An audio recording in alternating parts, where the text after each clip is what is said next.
Muy buenas tardes a todos. En representación del Colegio de Magistrados y Funcionarios Judiciales de San Isidro, les damos formalmente la bienvenida y agradecemos su participación en esta jornada, organizada por la Comisión Académica del Colegio y la organización Expediente Rojo Project, USA, tituladas Medidas Alternativas para Jóvenes Infractores y Programas Previos a la Judicialización, y Las Adolescentes y el Delitos, una mirada restaurativa. Agradecemos la invalorable apoyo de los auspiciantes Fundejus y el Colegio de Magistrados Funcionarios de la Provincia de Buenos Aires. Con la finalidad de mantener el orden durante la disertación, les informamos que mantendremos apagados los micrófonos de los asistentes y dejaremos abierta la posibilidad de utilizar el chat para canalizar por esta vía aquellas preguntas que quieran hacer a él o a las expositoras, las que serán canalizadas una vez concluidas sus ponencias. Le doy la palabra a Patricia Colombo, que realizará las invitaciones y las presentaciones debidas respecto a los expositores. Muchas gracias, Patricia. Gracias a vos, María. Gracias al colegio por esta organización. Gracias a Al y gracias a Zuli, que es directora de Expediente Rojo Project USA, que fue nuestra promotora y nuestra gestora, que tuvo la amabilidad de contactar a Al, más allá de que en persona he tenido la oportunidad de conocerlo, nuestro expositor de hoy. El comandante Alfred Labrada, hoy va a compartir con nosotros un tema muy importante, muy inquietante y muy interesante para los operadores del derecho, para la institución penitenciaria y para la institución de la policía en cuanto a los jóvenes infractores y qué medidas preventivas y qué posibilidades hay dentro de la institución policial, armar programas dentro, como nosotros podríamos tener acá en la Argentina, pero que ya tienen plasmado desde la institución de los Estados Unidos, programas de prevención previo a la judicialización y cómo se desarrolla esto en dichas instituciones. Pero voy a pasar a informarles quién es nuestro comandante Labrada. Alfred Labrada es latino, de origen mexicano, comandante del Departamento de Policía de Los Ángeles, sirvió en el Cuerpo de Marines de los Estados Unidos hasta el final de la Guerra del Golfo Pérsico, donde recibió una baja honorable después de 4 años de servicio. Empezó su carrera en las fuerzas del orden como explorador de la policía en las patrullas de caminos de California. Se unió a la policía del Departamento de Los Ángeles en 1993. Labrada ha recorrido varias áreas, como ser entrenamiento, patrullaje, pandillas y narcotráfico. Es coordinador de eventos especiales, coordinador de crímenes violentos y grupo de tareas contra las pandillas que integran las agencias del FBI, ATC o IC. Es capitán Labrada, tiene licenciatura en Ciencias Criminales y Administración de Justicia y completó con éxito el curso de liderazgo del West Point. En estos últimos 5 años ha sido instructor de tácticas antiterrorísticas de asalto múltiple. El comandante Labrada se ha comprometido a mejorar la tutoría de jóvenes policías cadetes y jóvenes policías de la Policía de Los Ángeles. Tengo el honor de presentar a nuestro amigo Al Labrada. Así que bueno, te doy el gusto de comenzar con tu charla. Saludos. ¿Me pueden oír? ¿Sí me oyen? Ok, disculpe, estoy aprendiendo acerca de Zoom, pido disculpas de antemano en el sistema este.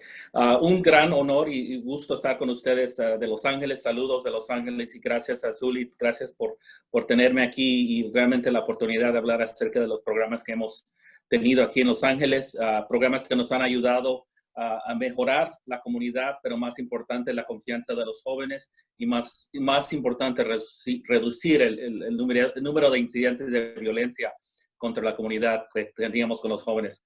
Acerca del programa que hemos tenido aquí en Los Ángeles, como ustedes saben, aquí en Los Ángeles tenemos un problema de pandillas. Hemos tenido en el año 1990 y en esos años de antemano tuvimos por medio de 40,000 pandilleros en la ciudad de Los Ángeles. Y en la ciudad de Los Ángeles tenemos aproximadamente 4 millones de residentes. Es bastante grande la ciudad. Somos el tercer ciudad más grande de los Estados Unidos. pero también con esos problemas de la ciudad grande venían los problemas de pandillas. Lo que veíamos yo aún cuando era joven en el departamento, trabajando grupo de antipandillas, trabajando con los jóvenes, es que la mayor parte de las víctimas, y en esos tiempos las víctimas, y no nada más las víctimas, pero también muchos de los que estaban cometiendo los delitos eran jóvenes menores de la edad de 17 años. Y el problema que estamos viendo, que es muchos de estos jóvenes, las familias, muchas familias latinas, afroamericanas, son familias que quizás tienen un padre o una madre en la casa, no tienen los dos padres. Los padres que están trabajando 2 trabajos y quizás los jóvenes están en el hogar solos. Y en muchos de esos casos lo que estamos viendo es que esos jóvenes andaban en las calles y estaban aprendiendo de los pandilleros, los estilos de la vida y modos de vestir y cómo se asociaban con las pandillas. Yo como oficial y sargento y supervisor de un grupo de antipandillas por muchos años, serví en antipandillas casi 12 años de mi carrera en la policía, muchas capacidades. Lo que veíamos es que los jóvenes necesitaban atención, necesitaban un poco de dirección para poder mantenerlos en una carrera o en una dirección que no iban a permanecer en las calles o en las pandillas últimamente. Y lo que estamos viendo es que una vez que arrestábamos a esos jóvenes y eso entraban al sistema judicial de las cárceles aquí locales como jóvenes, era un ciclo de que esos jóvenes continúan entrando a las cárceles porque es lo que conocían y no teníamos otros programas en ese tiempo. En 2013, en la ciudad de Los Ángeles, por la oficina del alcalde y la policía de Los Ángeles, tuvimos pláticas acerca de qué podíamos hacer con esos jóvenes que estaban cometiendo delitos que no eran violentos. Uno de los requisitos del programa y voy a hablar más acerca de los requisitos, pero la importancia es que esos jóvenes no sean jóvenes que estén cometiendo delitos violentos, homicidios, robos de asalto con armas, quizás apuñalando a alguien, que causen daño físico o maten a alguien. En esos casos realmente es difícil para poder mandarlos a esos programas.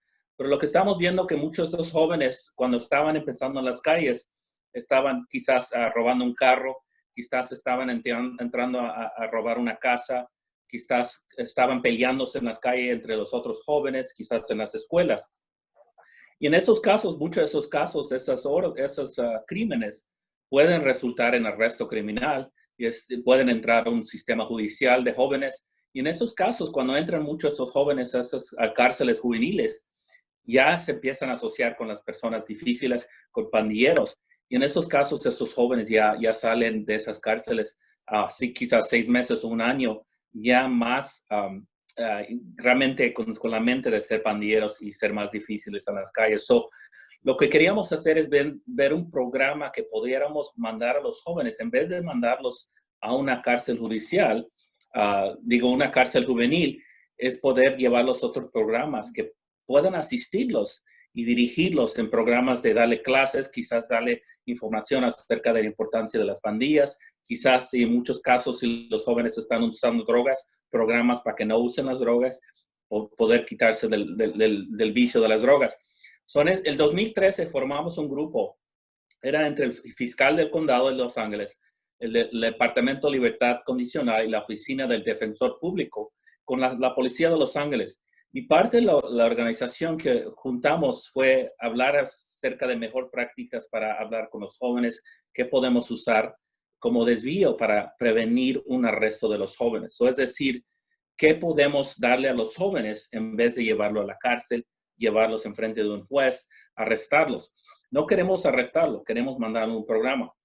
En lugar de arrestar a los menores elegibles, y hable acerca de los requisitos. No puede ser un crimen violento, no puede ser un delito como homicidio, asalto con arma, con una pistola o algo así. No puede ser crímenes así, porque en esos casos ya son muy violentos los incidentes y las cortes no permiten que el joven, porque pues claro que hay la posibilidad que pueda ocurrir otra vez el delito. Tenemos que también tener peligro que los jóvenes no estén a un nivel de violencia que va a continuar la violencia si los dejamos continuar en las calles.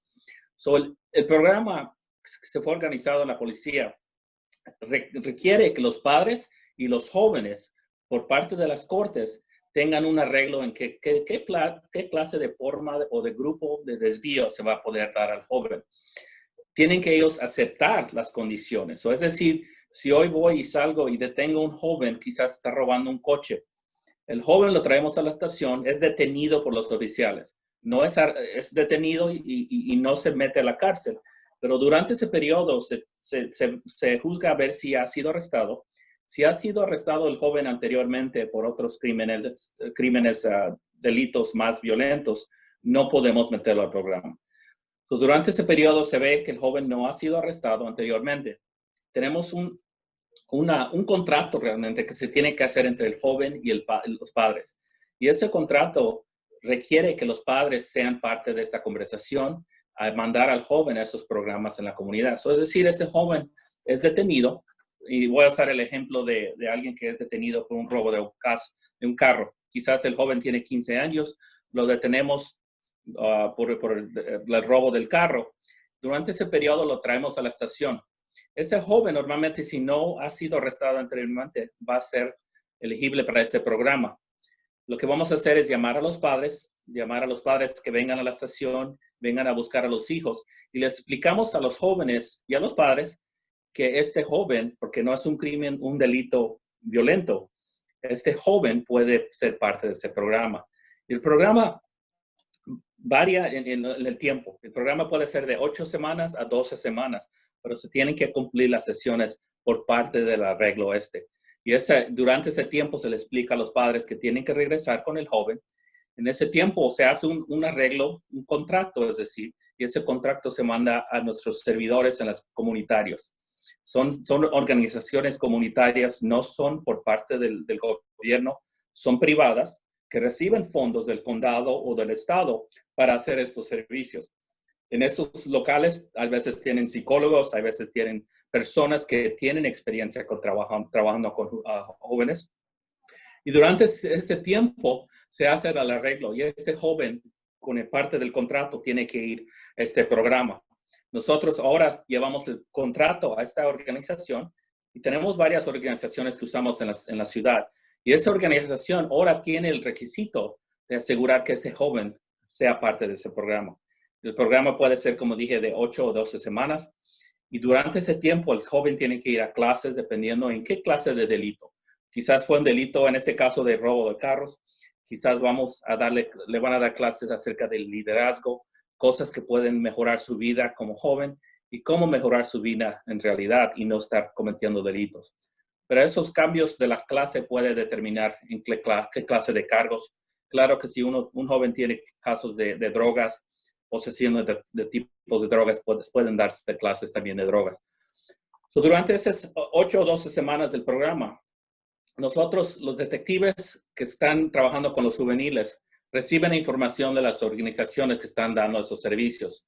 Si este joven sale del programa, no quiere regresar a las clases, entonces se viola el contrato. En ese caso, el joven lo podemos ir a arrestar y se le puede poner los cargos que originalmente fue detenido. En ese caso, si el joven fue detenido por robo de auto, puede ser arrestado otra vez por ese cargo, entonces se lleva a las cárceles. El primer año que implementamos el servicio en la ciudad de Los Ángeles, nada más empezamos en un área pequeño en la ciudad. Ese primer año tuvimos 116 jóvenes que fueron mandados a forma de grupo o mandado a este desvío de menores. Es decir, ahorita por medio, en 2019 tuvimos 520. Desde que se implementó el programa hemos tenido más de 1,200 jóvenes que han cumplido el programa, que es decir, es 1,200 jóvenes que no han ido a la cárcel por crímenes o delitos que no sean de grave seriedad o violentos. Lo importante es de que esos jóvenes, es decir, no entran a la cárcel, es decir, pueden salir a las calles y continuar su vida sin haber mostrado o haber en su récord criminal, es decir, mostrar que fueron arrestados, porque les puede afectar esto en su vida, les puede afectar en sus trabajos, ya cuando crezcan y vayan a la universidad.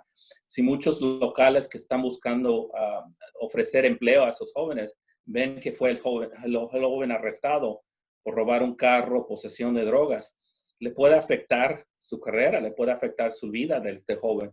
Y lo que queremos por parte del programa es mejorar la vida de los niños. No queremos que entren al sistema judicial, no queremos que entren al sistema de las cárceles juveniles, porque como hablé anteriormente, hemos visto que una vez que entran a estos sistemas judiciales y a las cárceles, les va muy mal a esos jóvenes. Y normalmente la mayor parte de ellos regresan a las cárceles como adultos, ya una vez que entraron a las cárceles de jóvenes. Sí hemos tenido problemas con el programa y muchos de los problemas es que los jóvenes, por medio de los padres, no continúan el programa y esos son los jóvenes que tenemos dificultades. Pero si podemos, yo siempre le digo a los oficiales, si podemos ayudar a uno de varios jóvenes de salir, que no entren a las pandillas, o un joven que no fue a las cárceles judiciales, realmente estamos ganando porque estamos haciendo el esfuerzo de ayudar a esos jóvenes que no entren a las cárceles. Ahorita tenemos 5 organizaciones que estamos trabajando en la ciudad de Los Ángeles. Estas organizaciones, como le dije, no son organizaciones gubernamentales, son privadas. Son que ofrecen servicios y puede determinar realmente los servicios que se ofrecen depende en qué clase de cargos tiene el joven. Entonces, siempre uso el ejemplo de drogas porque ese es el que nos causa muchos problemas, porque si están adictos los jóvenes ya de pequeña edad, de 15, 16 años de edad, a drogas, es importante que reciban tratamiento y servicios para poder quitar esas drogas. Si no, van a continuar en la vida de los delitos porque están a la adicción de las drogas. Tenemos también otros programas que tenemos para los jóvenes que no han cometido delitos. Ya se habló poco acerca de los programas juveniles de Junior Cadets, programa de cadetes. Aún yo fui un cadete y es un programa que ayuda a jóvenes a estar entre la edad de 12 años ahorita hasta los 18 años que tenemos en la policía. Y cada estación, tenemos 21 estaciones de policía en la policía de Los Ángeles. Tenemos promedio 10,000 oficiales y cada estación tiene un programa juvenil. Y esta estación son clases, tenemos estos cadetes que realmente son prevención para jóvenes que se mantengan ocupados. Ahorita por la pandemia no hemos tenido tener juntas con los jóvenes porque estamos asegurando que estén sanos. Pero normalmente los jóvenes vienen a la estación, si son parte de este programa, cada vez tienen que venir a lo menos una vez a la semana. Durante esas visitas tienen clases, quizás clases de liderazgo. Tenemos estudiantes de las universidades locales, de USC, UCLA, Northridge y otras universidades que también vienen y asisten a estos jóvenes con sus tareas, ayudan si tienen dificultades con unas clases en las escuelas, pueden asistirlo con información.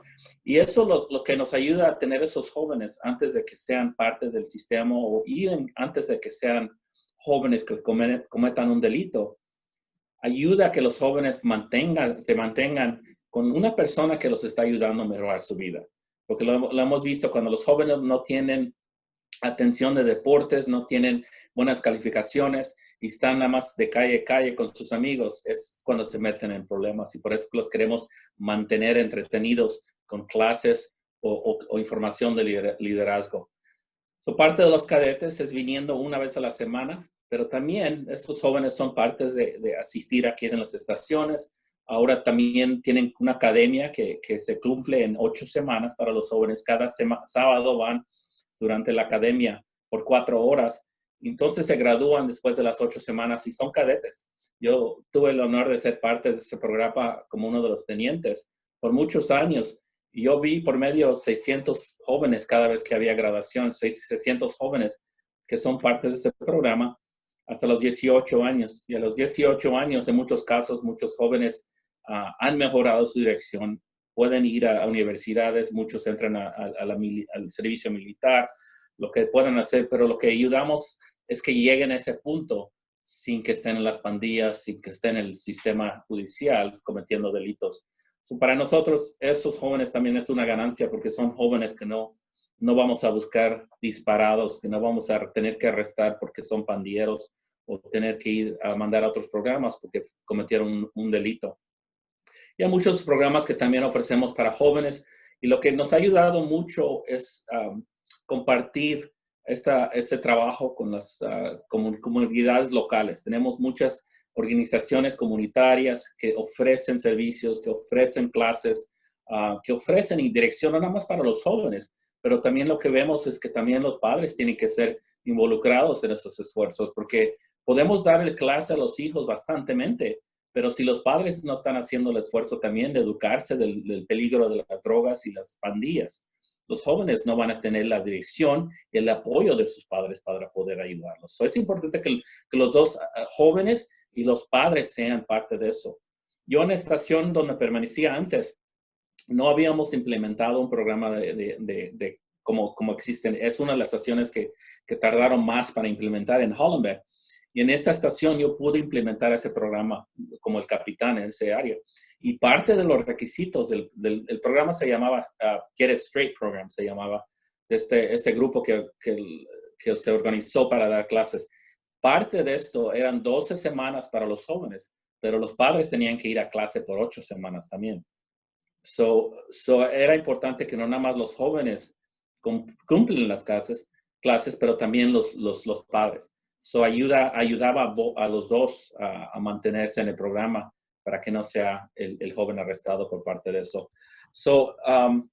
Este es el programa que estás mencionando, sí, el HIP. Este es, ajá. El que tenía Hollenbeck.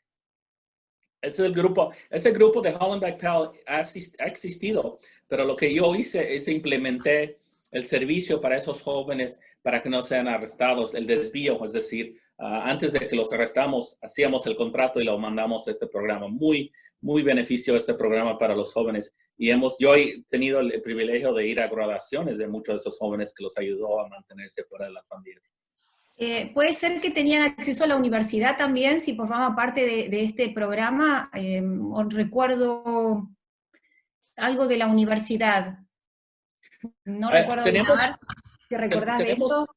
Sí, tenemos agentes del USC que vienen y dan clases allá, pero también ofrecen becas por parte de programas que los jóvenes existen. Yo recientemente pude asistir a una organización, un mercado local de esa área. Le dio varias becas a los jóvenes allá para que puedan ir a la universidad local porque cumplieron de este programa y les asistieron con unos fondos para poder atender a la graduación, atender a su universidad.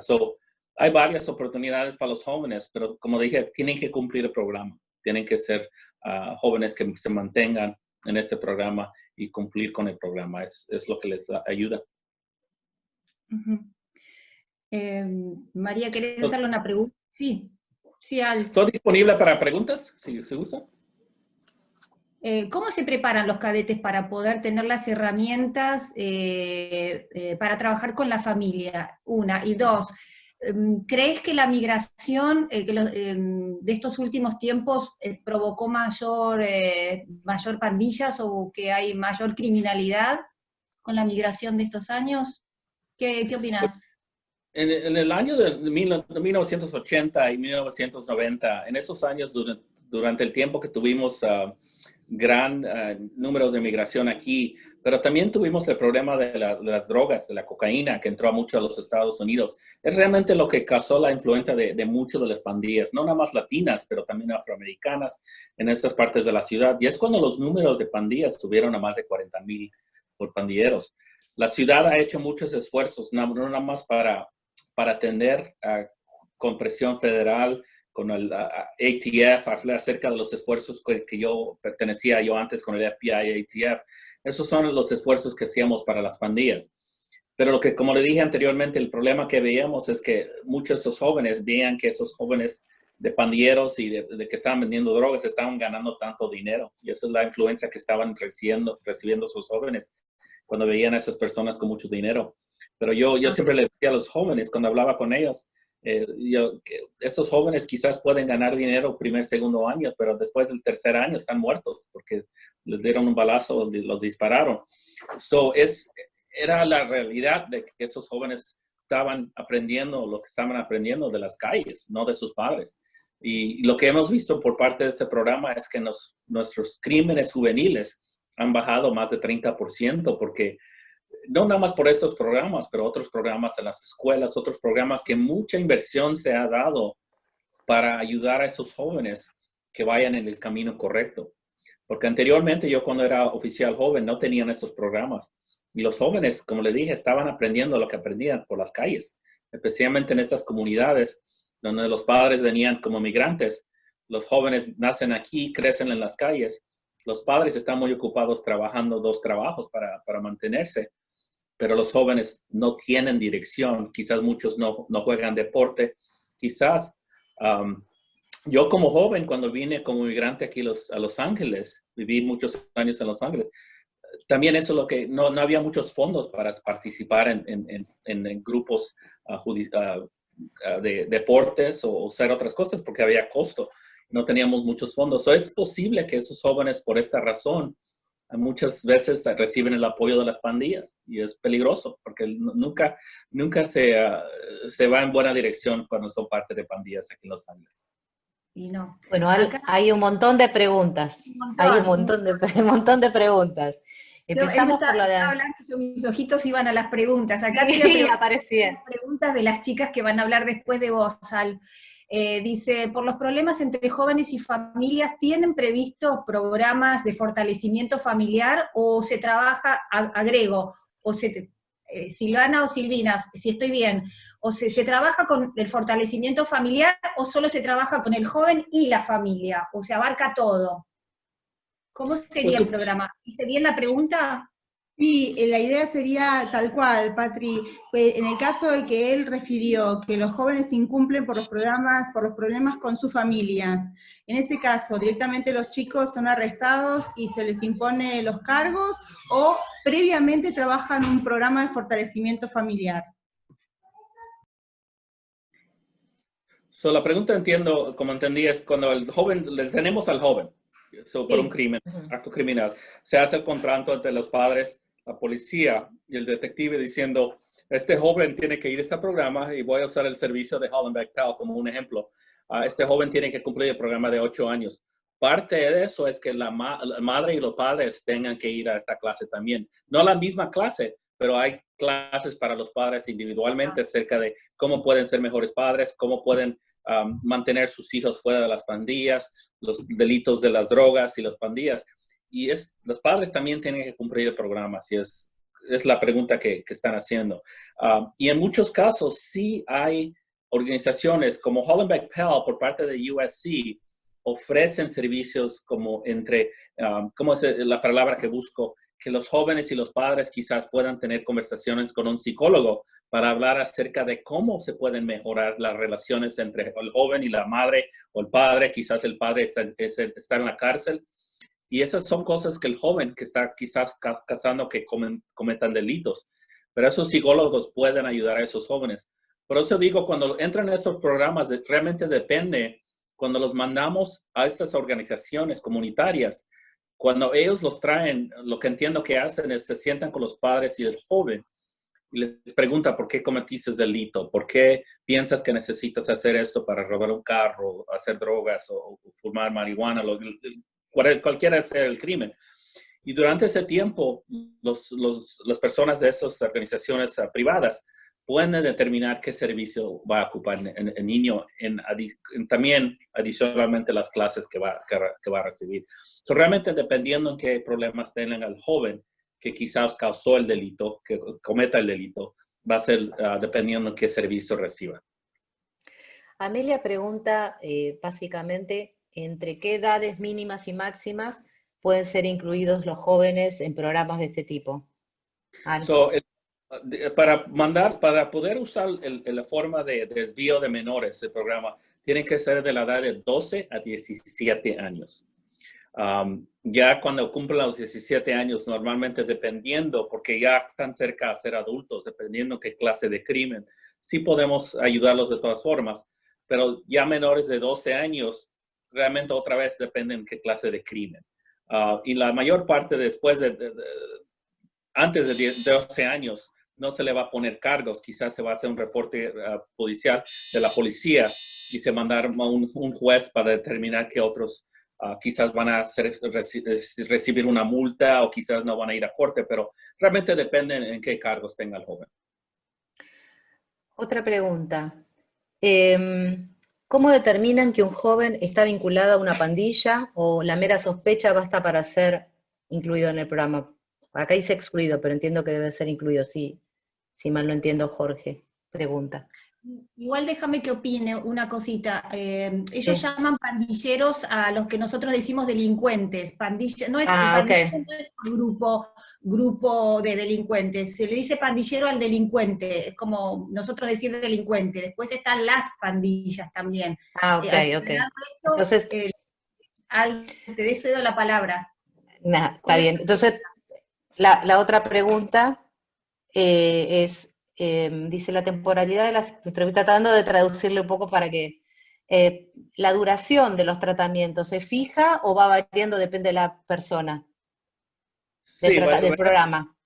sí, como dije, son normalmente de entre 8 y 12 semanas, pero la organización privada comunitaria, ellos pueden determinar que quizás se necesite más servicios y pueden, lo que normalmente le dicen, ellos reportan a los detectives esos casos, como decir, tal joven entró al programa hace 6 semanas, pero todavía quizás las organizaciones, este psicólogo o la persona que esté dando las clases, diga, sabes que este joven necesita más tiempo, necesita más servicio.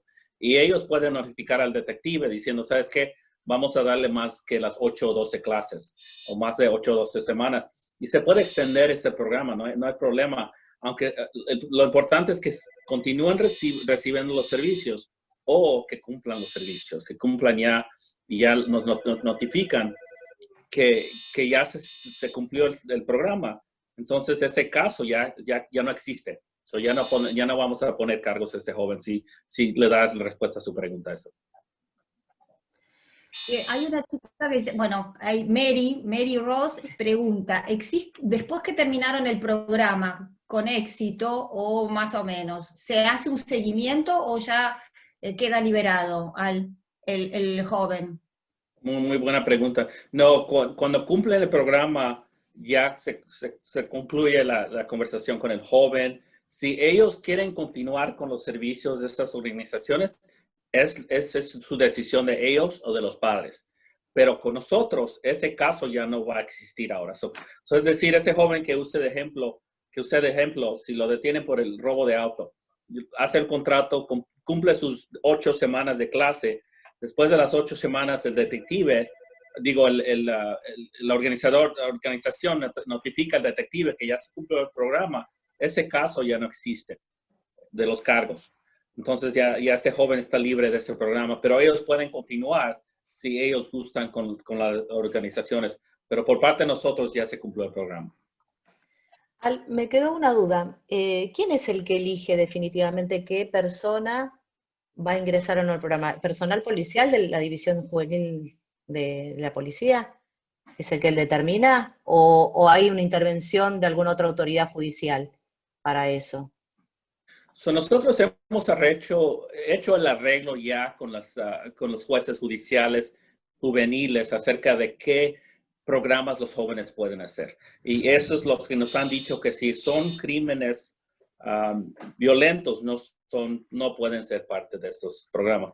Nosotros ya tenemos información lista de los crímenes que que no sean violentos. Los crímenes. Protocolo, por ejemplo. Exacto. Cada estación, en nuestras estaciones donde tenemos el programa, los oficiales traen al joven a la estación, lo que se llama el watch commander, el supervisor encargado de esta estación que recibe los arrestos. Le pregunta al joven, ¿tú has sido arrestado o detenido? Entonces es cuando verifican si el joven puede ser parte del programa. Eso es donde empieza la intervención, porque en ese momento queremos asegurar que el joven no entre a las cárceles, que no los entremos al sistema como alguien que ha sido arrestado. Inicialmente se determina que si el joven se puede ser parte de este programa, se llama a los padres, se empieza ahí en el contrato. Esos oficiales ahora mandan a ese joven con los padres cuando hablen con los detectives juveniles para determinar si existe la posibilidad de este joven que sea parte del programa. Hay dos, el supervisor inicialmente determina si inicialmente se puede hacer esto, y el detective juvenil después determina si se puede mandar al programa. Una vez que el detective juvenil acepte el contrato, entonces se manda ya al programa con las organizaciones comunitarias. ¿Este detective juvenil del que hablas, tiene una capacitación especial o es simplemente parte del personal policial ubicado en ese rango? ¿Tiene una capacitación especial para tratar jóvenes, digo? Sí, es detective que investiga casos juveniles. El mismo detective es persona que investiga casos juveniles de actos criminales. Esa es su responsabilidad de eso. Y normalmente es un supervisor. Es un detective supervisor que puede hacer decisiones acerca de la posibilidad de mandar a este joven o jovencita a este programa. Pero sí son oficiales. Pero mi pregunta es si, por ejemplo, reciben capacitación en psicología juvenil, en trato, porque no es lo mismo arrestar a una persona de 30 años que una persona de 16 años, como todo ese contexto que tiene de por sí el delito juvenil, si tiene una capacitación específica en ese sentido o no. Pues los detectives que sí reciben clases acerca de clases de juveniles, pero en este caso el detective que está determinando esto realmente no está trabajando como un sistema social o hablando como un psicólogo, nada más está básicamente determinado por parte de los cargos, si el joven puede ser parte del programa. Realmente este detective nada más está determinando si el joven si los requisitos del joven pueden ser parte del programa, si contesta su pregunta esa. Realmente no está haciendo mucho del trabajo. El trabajo se hace por parte de las organizaciones comunitarias. Y esas organizaciones que hacen de equipo interdisciplinario, el psicólogo, el asistente social, no forma parte de la fuerza, sino que son externos, pero ¿están dentro del departamento o están en sede afuera? ¿Están dentro del departamento? ¿Son aceptados? Yo sé que hay preguntas que están mal corregidas, ahora las vamos a ver una por una. Entonces, sí, yo sé, se está viendo mucho volumen aquí. Pero en realidad que lo cargan no yo. Voy a silenciar a todos, voy a dejar de vuelta a ustedes. Sí, evidentemente.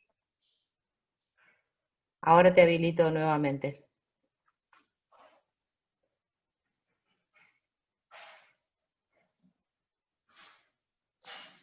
¿Ahora sí me oyen? Ahora Okay. sí, ahora sí. Entonces, sí, buena pregunta.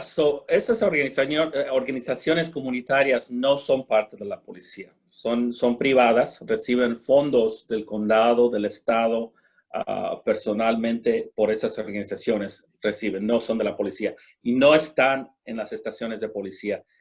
Queremos mantenerlas afuera porque lo que hemos visto es que si están muy involucradas con la policía, no hay mucha confianza entre los padres. No hay mucha confianza entre los jóvenes. Tenemos que mantener privado esto porque si lo hacemos muy involucrado en la policía, la familia en muchos casos no se siente cómoda trabajando con eso, dando información, hablando su información personal, porque sí todavía hay muchos casos que no hay mucha confianza en la policía aquí. Queremos mantenerlos fuera.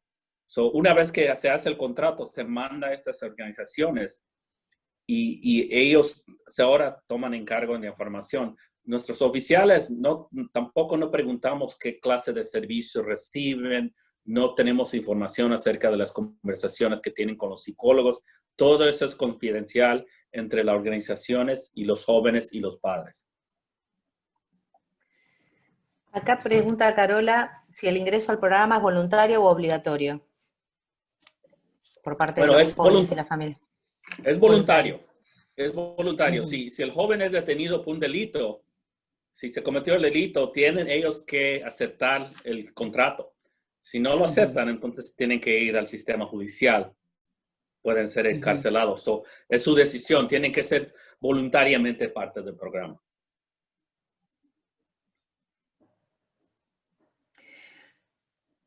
Acá me pregunta Amelia si las organizaciones que toman el tratamiento de los jóvenes, ¿quién las certifica? ¿Quién la autoriza? ¿Reciben autorización del gobierno, entiendo? ¿O quién certifica la idoneidad? Sí, normalmente son certificadas por parte del Condado de Los Ángeles. En el Condado de Los Ángeles, la oficina del defensor público, la oficina del fiscal del condado y parte también del departamento de niñeza, de Children's Services que se llama, son parte de recibir información de qué clase de servicios están ofreciendo, asegurar que su certificación, y claro que tengan a personas que pueden dar clases, que ofrezcan, psicólogos o las personas que estén ofreciendo clases. No son certificaciones de la policía. Ajá. ¿Es posible que jóvenes ingresen varias veces a un programa? Es muy raro. Sí hemos hecho excepciones. Eso realmente tiene el detective que inicialmente recibe el contrato. Si vio que el joven ya cumplió una vez el programa y otra vez un año después fue arrestado por otro delito, se determina si volvió a cometer el mismo delito. En muchos casos, si se cometió el delito otra vez, no se va a poder ser parte del programa, porque realmente la preocupación que tenemos es que el joven no aprendió de la primera vez. Pero quizás hemos visto que una vez el joven quizás lo detuvieron por pelear a alguien. Se peleó con un amigo en la escuela, lo arrestaron, lo detuvieron, pero lo pusimos en el programa, cumplió el programa, se graduó y entonces por un año más no tuvo problemas. Quizás un año después decidió robar un carro. Diferente delito, pero es delito. Quizás sí queremos meterlo al programa y darle otra oportunidad, pero realmente dependen los cargos y cómo sea el tratamiento de los padres y también lo que el detective determina que sea bueno para el joven.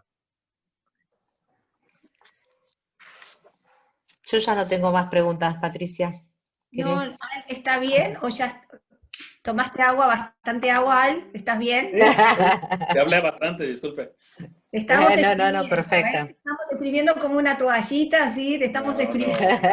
No, me da un gusto compartir. Ojalá que entiendan mi español, yo sé que es diferente. Pero... Perfectísimo, Perfecto. perfectísimo. Mucho mejor que nuestro inglés. Pues sí, obviamente. Perfectísimo. Es muy interesante para nosotros y la verdad que espero que no sea, y te comprometo para una próxima vez, porque realmente, bueno, no sé si alguna vez, no sé qué te pensás, María o Nicolás o Silvia, si alguna vez podremos tener en nuestro cuerpo policial algún grupo de estas características de prevención, pero lo que hoy estamos viendo con vos, Al, y con las chicas, con Silvana, es que, bueno, por lo pronto hay un grupo de prácticas restaurativas, de justicia restaurativa, que trata de intervenir con los jóvenes, aunque ya judicializados, pero buscar una alternativa y una prevención a la comisión de nuevos delitos, ¿no? Así que, sí. No sé, Al, yo estoy infinitamente agradecida, por mi parte, infinitamente agradecida. Mis colegas del Colegio de Magistrados, de jueces y funcionarios de San Isidro, de la provincia de Buenos Aires, República Argentina, estamos muy agradecidos de que hayas estado con nosotras y nosotros, y bueno, no sé, si te dejo en la libertad de que puedas seguir con tus tareas, que te veo así todo con la placa, con el uniforme, te dejo en libertad para que puedas seguir con tus tareas que son muy importantes, y te comprometo para una próxima charla. Con gusto, y fue un honor mío a poder hablar acerca del programa. Me da mucho gusto de hablar acerca de eso. Nos da mucho orgullo porque sabemos que es un programa que puede ayudar la vida de muchos jóvenes, pero también nos ha ayudado realmente a cambiar la dirección en que muchos de esos jóvenes cambian su vida. Realmente es importante hablar acerca de eso. Comparto que puedo mandarle información acerca de información de cómo está nuestro programa, órdenes que hemos dado a nuestros oficiales para que sepan las reglas acerca del programa. Le puedo compartir eso electrónicamente para que lo tengan. Si tienen preguntas, siempre estoy a sus órdenes. Sí, me interesaría mucho el protocolo, precisamente por el cual utilizan para incluir a los jóvenes. Eso me interesaría muchísimo, si es posible hacerlo llegar por medio de Patricia. Muchas gracias. Igual, se cuidan. Gracias, Al. Te mando un beso enorme y un abrazo. Virtual. Te cuida. Bueno, chicas, ahora a las hermanas Paz. Bueno, gracias a todos por quedarse en esta charla. Me pareció sumamente enriquecedor a mí, y bueno, espero que para ustedes también haya sido lo mismo, porque la verdad que es una gran experiencia. Ahora vamos a tener a 2 hermanas que trabajan muchísimo, pero ya estamos en el horno, acá estamos re judicializadas con las PAS. Muy judicializadas, acá es la onda es prevenir, y trabajar con el joven, y trabajar con la familia. Entonces voy a pasar a presentar a Silvina. Silvina Paz es abogada, especialista en Derecho Procesal de la Universidad Notarial Argentina, especialista en Derecho Penal de la Universidad Austral, en mediación, arbitraje, métodos de resolución de conflictos de la Universidad de Belgrano, y en problemáticas sociales infanto-juveniles de la UBA.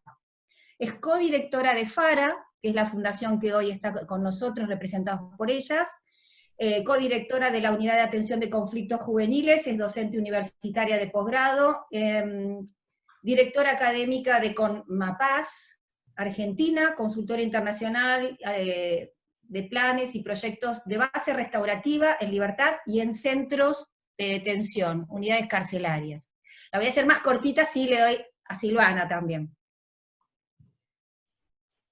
Y Silvina es abogada, criminóloga, Silvana, abogada, criminóloga, especialista en justicia juvenil restaurativa en centros de estudios avanzados de Ginebra, en consorcio con Terre des Hommes, es especialista en Derecho Penal de la Universidad de Austral también, en Derecho Civil por la Universidad Nacional de La Plata, en mediación, arbitraje, en métodos de resolución de conflictos de la Universidad de Belgrano, en problemáticas infanto y juveniles de la Unidad Nacional de Buenos Aires, docente en posgrado en justicia restaurativa y penal juvenil, es presidenta honoraria y directora académica de CONMAPAS Argentina, codirectora académica de Fundación FARA. Así que, bueno, chicas, les agradezco que estén con nosotros. A vos, a vos. Bueno, tal vez te mandamos un abrazo enorme. Siempre reconocemos que en todas las organizaciones tiene que haber alguien que lidere el cambio. Y en este caso, Patricia hace rato que viene liderando estas pequeñas incidencias que hoy por hoy están tomando cuerpo dentro de lo que son los sistemas procesales. Nosotros con Silvina siempre, en el año 2000, cuando empezamos con esto, pensamos que era posible, y lo vimos en adultos, y lo empezamos a enfocar en el colectivo juventud, porque era justamente en ese espacio, entre la adolescencia y la adultez, donde veíamos que había una carencia de políticas. Sin embargo, dentro del sistema judicial, muchas veces es como que nos quedamos dentro de los códigos procesales, y por eso registro y remarco la actitud de Patricia, porque trata de innovar, trata de buscar y de encontrar esa diferencia que haga de nuestro trabajo, el trabajo judicial en este caso, algo que aporte humanidad dentro de un proceso judicial penal que es tan duro. Silvina. Sí, en este sentido, bueno, muchísimas gracias, Graciela, y a toda Patricia y a toda la organización. La verdad que para nosotros es un honor que nos hayan convocado. Muy interesante la experiencia que escuchamos recién. Y lo que quiero también resaltar es que nosotros, cuando comenzamos a trabajar en el 2000 en estos temas, lo que hicimos hincapié es en la necesidad de generar canales específicos de prevención del delito. Les cuento que nosotros cuando comenzamos con esta idea de corrernos del colectivo en mayores para centrarnos en el abordaje de la problemática de niños, niñas y adolescentes, comenzamos diciendo, bueno, a ver, vamos a ir a la facultad y vamos a generar una reunión de capacitación en estas materias, en un abordaje efectivo a la niñez. Y lo que más nos llamó la atención es que se anotaron muchísimos docentes, muchísimas personas que eran representantes sociales, también hoy actuales jueces, en ese momento eran funcionarios, algunos jueces de ese momento. Lo que nos hacía pensar es que no habíamos sido para nada interesantes en la propuesta, porque en realidad todos estábamos muy preocupados por esto, y que era algo que iba mucho más allá del sistema judicial. El objetivo de trabajar en la prevención primaria, en la prevención secundaria, en la prevención terciaria, cuando trabajamos con jóvenes, es la punta de lanza de nuestro trabajo. Es pensar cómo vamos a hacer Ahí voy. Acá estoy en casa, perdón, así que mi hija se va a escuchar de vez en cuando. El objetivo justamente es dar una respuesta eficaz a todos los jóvenes y evitar el inicio de un proceso penal y con esto el inicio de lo que decía recién el exponente anterior, ¿no? El comenzar la carrera delictiva ya un poco más profesional, que es lo que pasa con los jóvenes cuando ya inician a partir de un hecho grave, comienzan su detención en centros, y luego en mayores se repite esta circularidad dentro de los ámbitos cerrados. Bien, ¿qué te parece si compartimos una presentación de PowerPoint que tenemos acá, que lo hemos hecho un poco en función del trabajo que vamos a desarrollar hoy? ¿Están viendo la pantalla? No. A ver, volvemos entonces. A ver, permiso, Silva. A ver, ¿qué es lo que pasó? Que no se puede... A ver. Ahí voy.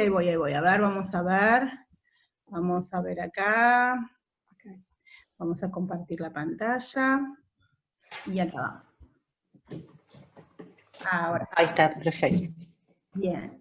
Entonces, vamos a corrernos, porque es todo como una ceremonia lo que tenemos que hacer, ¿no es cierto? Acá, ahí vamos. Bien, entonces, a ver. Te queda el flyer. Hermoso. Está hermoso el flyer, sí. Entonces, bueno, que nosotros queríamos decirle primero el contexto, ¿no? Y que Patri lo dijo al principio, nosotros estamos hablando desde la Fundación Acción Restaurativa Argentina. Es una fundación que lleva muchos años de trabajo académico, de investigación y trabajo en territorio. Y esto también es interesante porque cuando pensamos en justicia restaurativa podemos encontrar un montón de material, pero lo que nosotros le ponemos un valor particular son experiencias que tanto en encierro, como la que lleva Patricia, en libertad y en encierro, como la que llevamos nosotros, tenga que ver con el aquí y ahora, con nuestras incumbencias, con nuestro ser argentinos, con lo que significa para nosotros la familia, la escuela, con los debes y haberes que tenemos. Y también lo hacemos desde la CONAPAZ. Claro, la CONAPAZ Argentina es la Comisión Nacional por la Paz, es una filial de CONAPAZ México, que es una organización que nace a partir de un movimiento participativo de jóvenes en México. En Latinoamérica en general, la participación de los jóvenes es más notable que nosotros acá en Argentina, y el procedimiento de mesas de trabajo de jóvenes, asamblea de jóvenes, está más institucionalizado desde las organizaciones. CONAPAZ toma eso y tiene como objetivo el derecho humano a la paz. Y es interesante esto, porque a veces nos preguntamos si es un objetivo, o es un derecho, o es una garantía, o es todo junto, ¿verdad? ¿Qué quiere decir? Que tanto la FARA como la CONAPAZ se unen en pos de buscar espacios que sean de inserción, que sean seguros, que sean factibles y estén pensados por y para los jóvenes. Bien, entonces sí, seguimos. Entonces, lo primero que nosotros hoy pensamos es que damos por sentado generalmente cuando hablamos de justicia restaurativa un montón de conceptos, pero que cuando estamos ante un equipo de personas que nos escuchan y que tal vez no conocemos tanto, es sentar un poco las bases de por qué hablamos de justicia restaurativa y para qué sostenemos este paradigma. Y entonces nos parece muy importante, por ejemplo, repensar un poco, y tomando lo que nos decía el exponente anterior, el trabajo en prevención por un lado, y por el otro lado, el poder tener una ideología que contextualice nuestro objetivo de trabajo. Y en este caso, cuando nosotros trabajamos y pensamos en justicia restaurativa y en justicia restauradora, entonces tenemos que empezar a pensar a qué nos referimos, si es lo mismo que la justicia conciliadora, si es lo mismo el restauradora que restaurativa. Entonces ahí tenemos que empezar a construir entre todos una nominación que nos identifique, pero sabiendo que siempre estamos trabajando a partir de la particularización de la persona que salió dañada, en este caso la víctima, y de la persona que es el ofensor o victimario.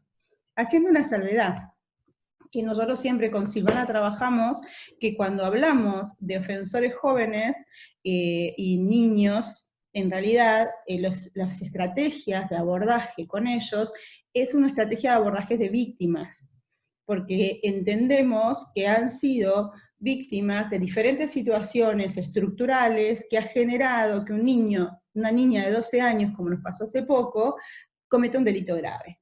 un delito altamente, con una pena, si fuese mayor, altísima. Entonces, lo primero que tenemos que pensar es cuáles son las diferencias, ¿no es cierto? ¿Por qué planteamos programas de justicia restaurativa fuera del sistema penal? ¿Y por qué pensamos que los programas del sistema retributivo, la asistencia que le dan a los jóvenes, podrían tener una mirada más específica restaurativa? Que si bien lleva mucho tiempo, es muy específico, es humanamente posible, y la respuesta también humana para los jóvenes es de un valor y de calidad totalmente diferente. La justicia restaurativa puntualmente nos va a referir qué es el delito. Es una enorme disrupción relacional, es un hecho de violencia fuerte. Después lo podemos calificar como lo hacemos los abogados, lo podemos tipificar, lo podemos encuadrar en un contexto legal. Pero esencialmente es una enorme disrupción relacional entre personas, que esa disrupción es mayor porque son familiares, porque se conocen, porque son compañeros de escuela, porque fueron amigos de toda la vida, por 1000 situaciones.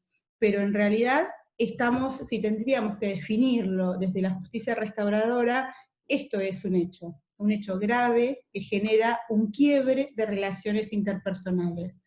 Y este quiebre de relaciones interpersonales a nosotros nos genera plantearnos, bueno, ¿quién es la persona que salió dañado?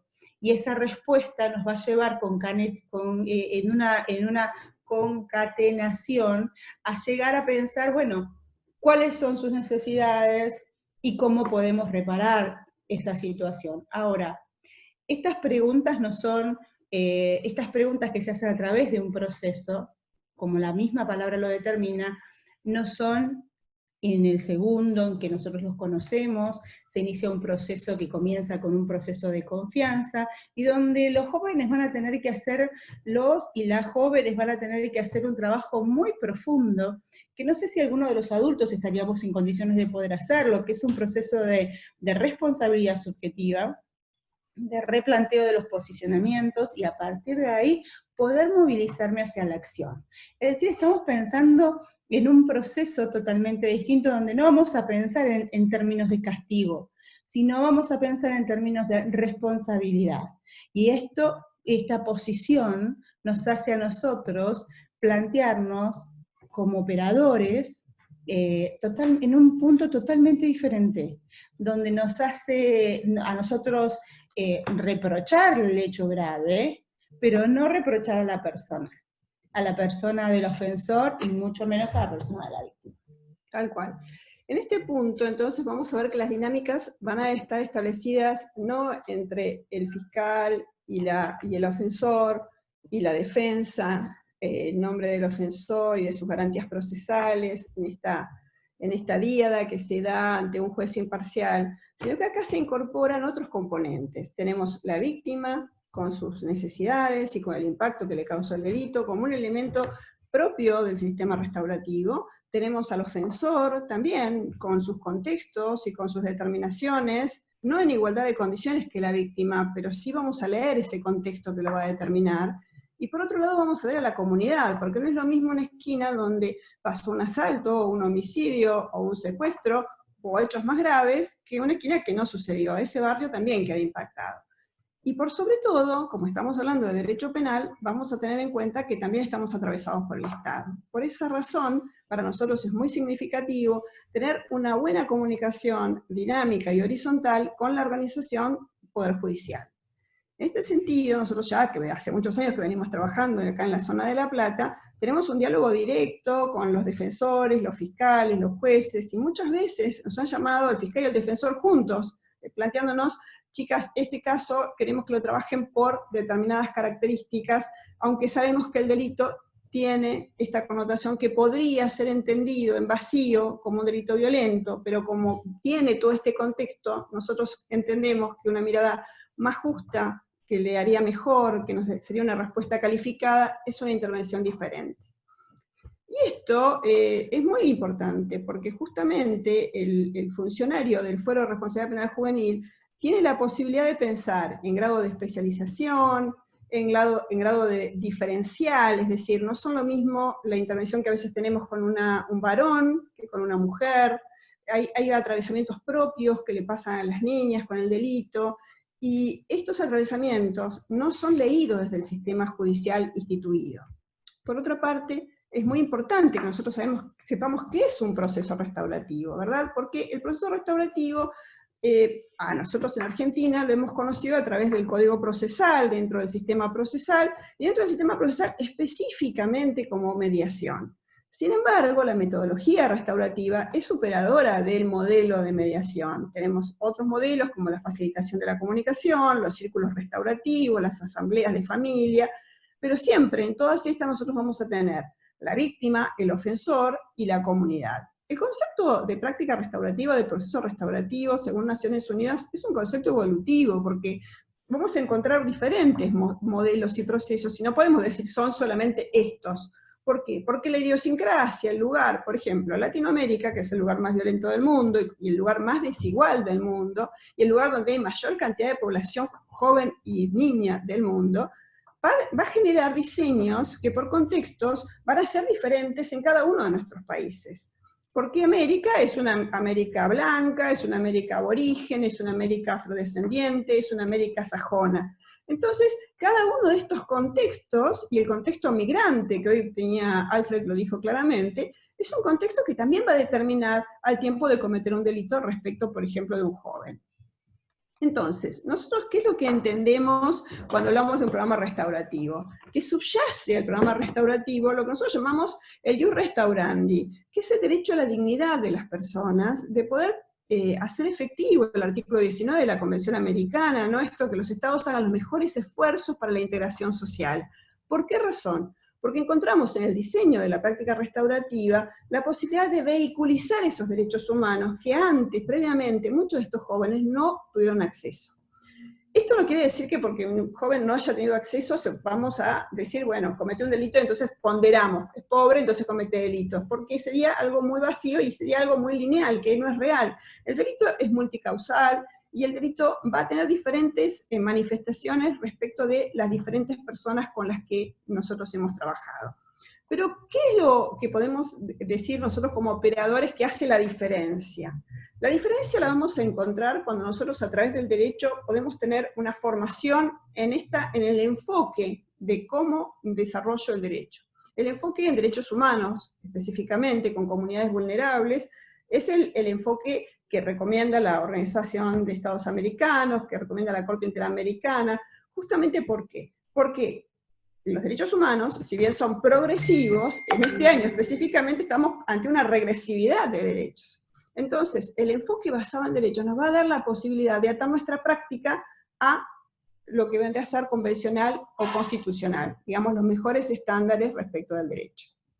Específicamente, nosotros cuando hablamos de proceso restaurativo, tenemos como algunos ejes, algunos mojones, que es la responsabilidad subjetiva, la reparación y la reinserción. Pero estos tres puntos, nosotros los atravesamos por los objetivos de la Convención, que tiene que ver con ver estas cosas que desde el sistema judicial no podemos ver. Una de ellas es la interseccionalidad, que ahora lo vamos a desarrollar más adelante, que se relaciona directamente con la suma de vulnerabilidades. No podemos decir que una persona es vulnerable porque solamente tiene una causal, que por ahí la tiene íncita, como por ejemplo el hecho de ser niña, el hecho de ser adolescente, sino que hay muchas otras condiciones que van a determinar que algunas personas estén en situación de delito, y esa situación de delito, atravesada por el sistema judicial, no le brinde la respuesta para no volver a caer en situación de delito. Un poco tomando lo que decía Alfred, es muy significativo la posibilidad del diálogo, pero si ese diálogo no es transitado con todos los elementos que cada una de estas personas lo necesita, va a volver a reincidir. ¿Por qué? Justamente es la carencia, lo que le falta como para poder correrse de esa escalada delictual. ¿Cuándo ¿cuándo podemos tener procesos restaurativos? Sí, en realidad lo que quería decir antes es que nosotros en cada abordaje particular que hacemos con los jóvenes, lo que proponemos es poner en duda estos mandatos sociales que atraviesan a los jóvenes y que de alguna manera son generadores de violencia. Y en este caso estamos hablando particularmente de diferentes situaciones que nos han pasado desde la Fundación, desde la Unidad de Atención en Conflictos Juveniles de la Facultad, desde la Cátedra Libre, diferentes situaciones causísticas que nos han llegado y que tienen que ver con la perspectiva de género.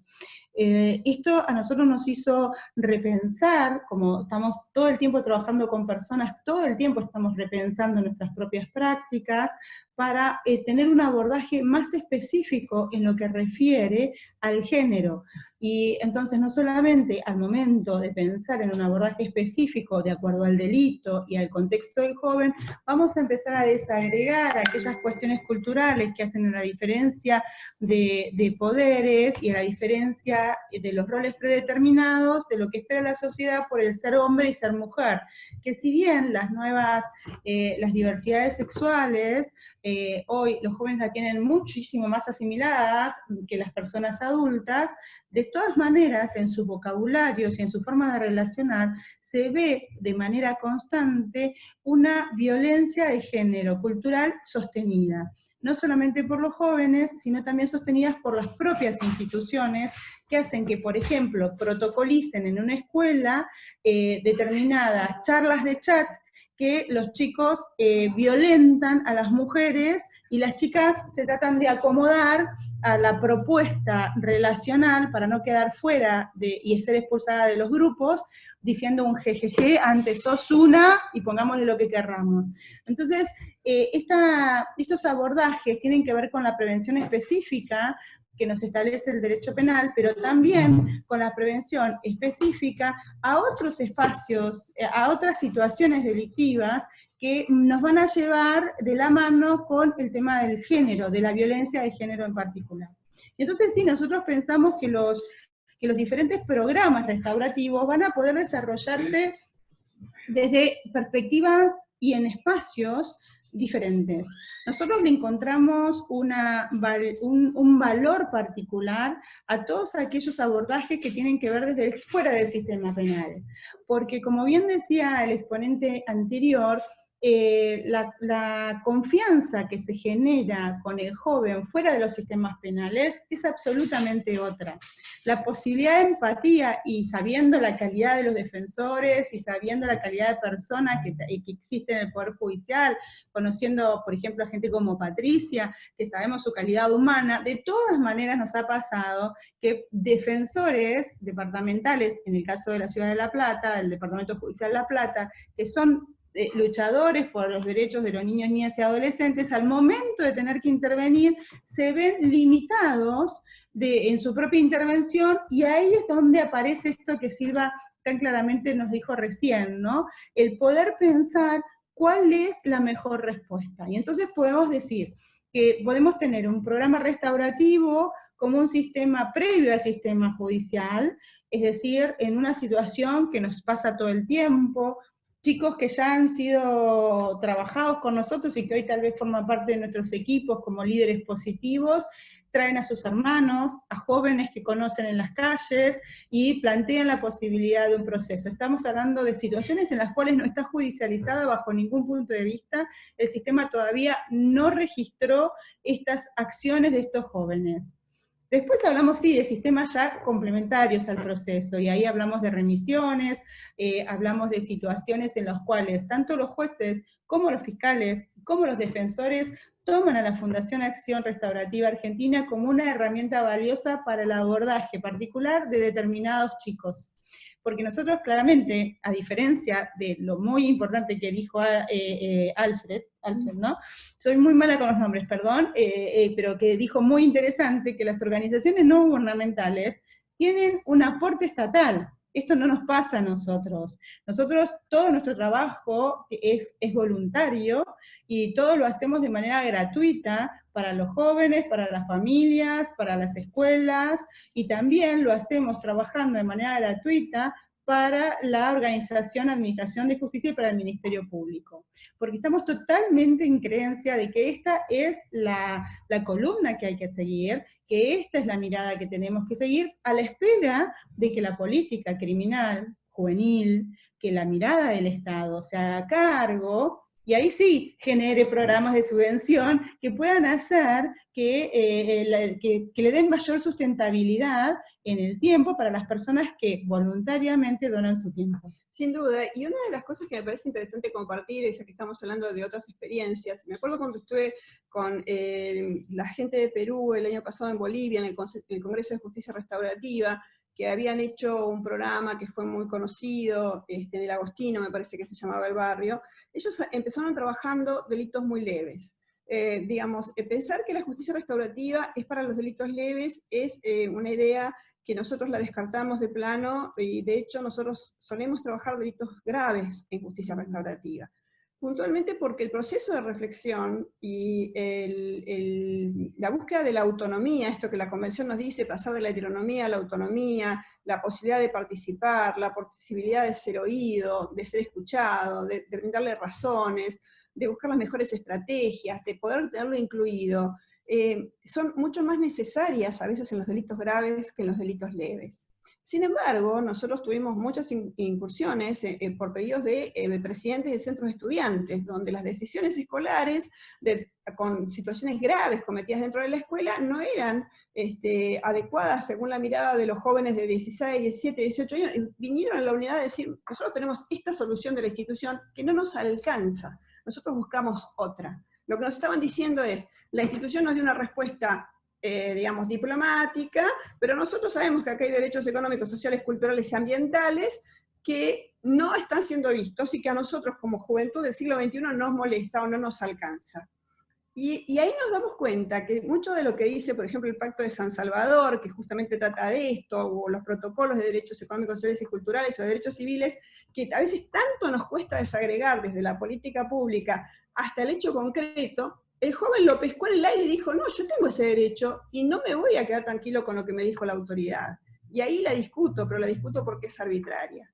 Y este proceso restaurativo le da la posibilidad de ese diálogo que lo conforme, lo compense y también le haga generar juicio crítico. Yo creo que este es un valor que nosotros no lo habíamos pensado al tiempo de empezar los programas restaurativos, y sin embargo, los jóvenes mismos fueron poniéndole el contorno cualitativo como para que el programa dé más que lo que nosotros habíamos pensado en su origen. Sí, tal cual. Yo estoy pensando en una situación de uno de los casos que estuvimos trabajando, ya está absolutamente cerrado, y que se dio una de las escuelas más renombradas de la ciudad, una situación de abuso de un chico hacia una chica, y que justamente sucedió esto que plantea Silvana, ¿no? El rechazo de la víctima, de la chica, que plantea, esta respuesta que me dio la escuela es patética. La escuela está buscando que yo me calle, pero yo ¿sabes qué voy a hacer, Silvina? Lo que voy a hacer es crear la comisión de género en mi colegio. Y voy a hacer saber, y voy a escrachar, y voy a ponerlo en todas las redes sociales, y voy a escrachar a la escuela. Entonces, ¿cómo todo el tiempo, si algo, cuando los chicos realmente sienten a partir de los derechos, porque no es un sentir intuitivo, es un sentir a partir de la violación de derechos, que esto está mal, poder trabajarlo desde el inicio. Por eso para nosotros es muy importante la temporalidad entre la acción y la llegada a nuestra unidad de trabajo. En este caso en particular, nosotros abordamos no solamente la situación de abuso entre las partes, sino también con la escuela. Y es re triste cuando vemos que los chicos tenían razón de sentirse mal, porque nosotros quedamos enojadísimas después de la reunión con el equipo de orientación escolar y ver la falta de implicación que había en la problemática de los chicos, y que esto ya venía sucediendo hace mucho tiempo, y que no habían establecido medidas de cuidado, medidas de información, talleres, educación, había tanto para hacer en este espacio. Y lo único que a veces sucede en las instituciones es que se ponen colorados cuando salen en el diario, que se ponen mal cuando hay un otro típico de situaciones de violencia, cuando hay un otro que interviene y pone en relieve la situación que está sucediendo.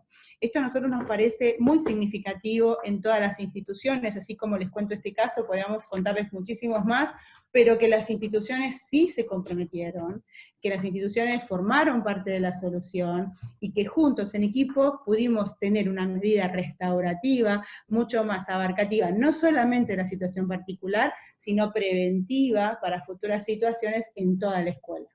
Sí, y me parece interesante hablar un poquito de adolescentes, después Dale. vamos a la intersectorialidad, que veamos con quiénes estamos trabajando. Nosotros trabajamos con adolescentes y con jóvenes, y los adolescentes y los jóvenes están pasando por una etapa muy compleja en contextos generales complejos, pero particularmente biológicamente se están reformulando todos esos juicios que dijeron que sí en este periodo de la vida. Lo están pensando, están viendo qué se queda de lo que le dijo la familia, qué se queda de lo que dice la escuela, qué se quedan de lo que dicen los amigos.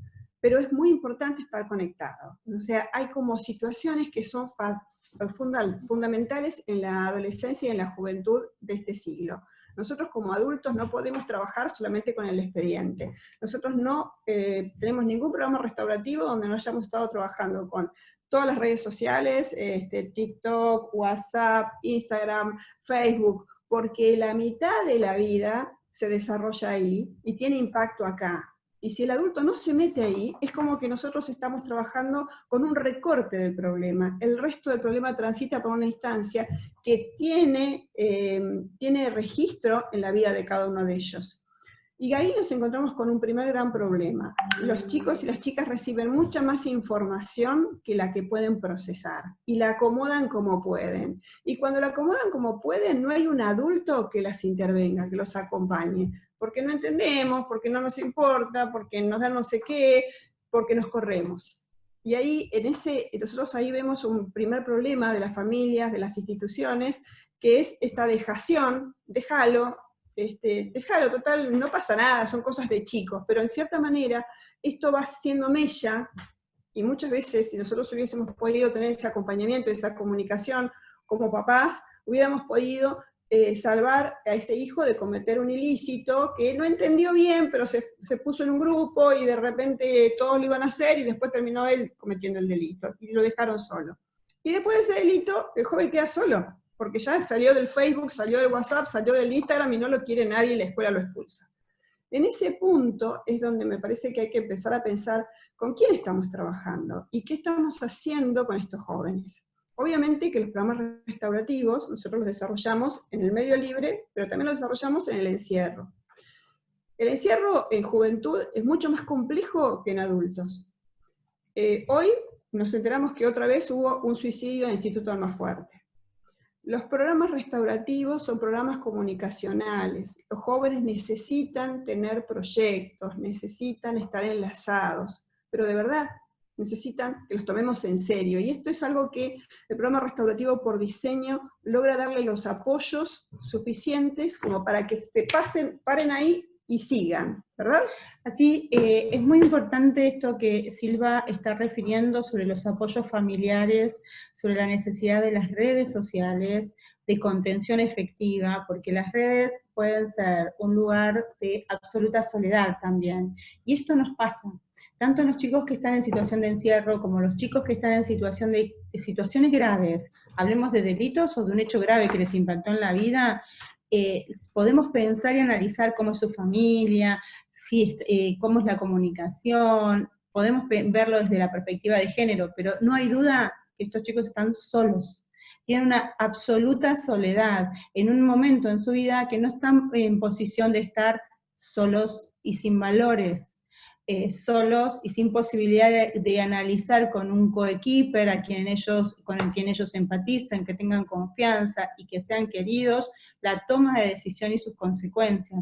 No vamos a hablar hoy de acá de lo que sucede en los procesos evolutivos y lo que pasa en el cerebro en este momento de la vida, lo que pasa en la parte frontal de nuestro cerebro, qué sucede con las neuronas, la multiplicidad de neuronas que se producen en esta etapa, esta revolución hormonal que genera la adolescencia y lo que significa en este traspaso, ¿no? De sentirme niño a golpe, que de golpe uno se hace grande, está más alto, tiene vellos, le sale bigotes, y de golpe te tratan como un adulto y vos nunca lo entendiste.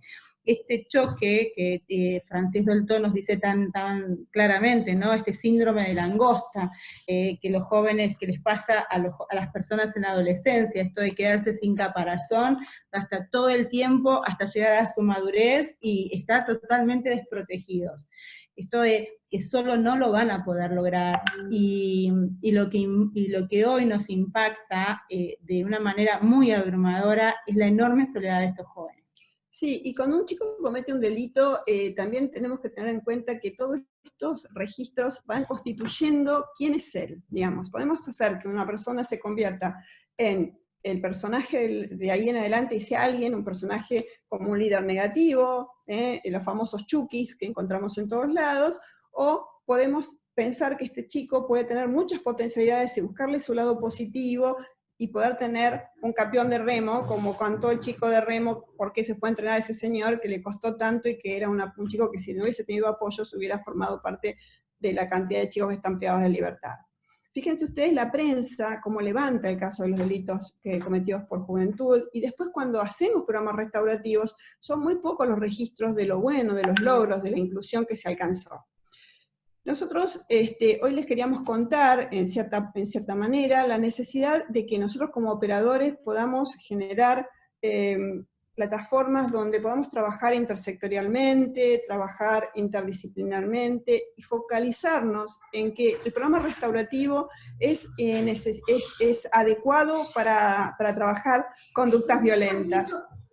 Importante en este punto es que sepamos también que más allá de todos los contextos que tenemos en general, el programa restaurativo va a ser un espacio donde el joven va a poder encontrar esta oportunidad de pedir explicación, esta oportunidad de conocer otra historia, el espacio que permite un arrepentimiento y una disculpa. Es decir, el tiempo del joven, el tiempo del adolescente no es el tiempo judicial. Por eso nosotros agradecemos profundamente que nos tengan confianza y nos digan, bueno, trabaje en este caso en el año tutelar, o trabaje esta probation en la fundación, ¿no? La posibilidad que le dan a cada una de estas personas es esencial como para que nosotros podamos trabajar con ellos y lograr sus mejores resultados. En este punto, nosotros creemos que uno de los mayores problemas que tenemos es neutralizar como debilidad, neutralizar todo esto que estamos diciendo, neutralizar el problema de la prensa, neutralizar no ver las diferencias, neutralizar que no vemos un sujeto adolescente, neutralizar que no lo vemos solo, neutralizar que esté el delito a veces en una zona gris entre lo público y lo privado, y entonces nadie se hace cargo. En este punto, nosotros, una de las cosas que queríamos conversar hoy, para no hacerlo largo, es empezar a trabajar todas esas interseccionalidades que le pasa a un adolescente, ¿no? Que va a configurar sus obstáculos al tiempo de generar sus derechos. Fíjense ustedes que acá tenemos 3 adolescentes. Una es una niña migrante, otra es una niña aborigen, y la otra es una niña que está cometiendo un delito violento en ese momento. En las 3 ocasiones nosotros tuvimos que intervenir, pero con programas restaurativos nosotros intervenimos con diferentes condiciones, con diferentes características, porque en estos 3 casos, las 3 adolescentes tienen 3 historias absolutamente diferentes. Entonces, cualquiera de estas 3 chicas, atravesadas por el sistema judicial en un proceso ordinario, no hubieran obtenido una respuesta integradora. El otro punto que a nosotros nos parece importante trabajar es el contexto, ¿verdad? No es lo mismo trabajar con una joven o un joven en contexto de encierro, sobre todo las jóvenes, donde las familias no las visitan, y donde cada vez se hace más frío y cada vez se hace más opaca la posibilidad de conseguir algo que tenga que ver con ser mujer, con ser niña, ¿no? Con ser adolescente. Todo en la organización está pensado en clave de varón. No hay una organización que esté pensada en clave de mujer. Sin embargo, esto viene perdurando a lo largo del tiempo, y a pesar de que la organización va dándole algunas pinceladas de género, todavía sigue sin llegar al núcleo central de la problemática de género. Pero también nos pasa cuando tenemos jóvenes que viven en la calle. Una joven en situación de calle está atravesada por la violencia desde las 24 horas. y seguramente también por adicciones. El encuadre de calle tiene otro perfil que el de encierro, pero la violencia que se vive dentro de las familias también es grave, y el contexto familiar también la va a determinar. Es decir, que el contexto es un elemento fundamental para trabajar en programas restaurativos, y es una de las interseccionalidades que nosotros tomamos muy en cuenta. Fíjense ustedes que según UNICEF, nosotros en Argentina, el 3,7% dice que castiga en su casa. Pero en realidad, cuando uno va y ve las estadísticas sanitarias, judiciales, encontramos que los registros de castigo son mucho más grandes, y que estos registros los vamos a ver de diferentes maneras.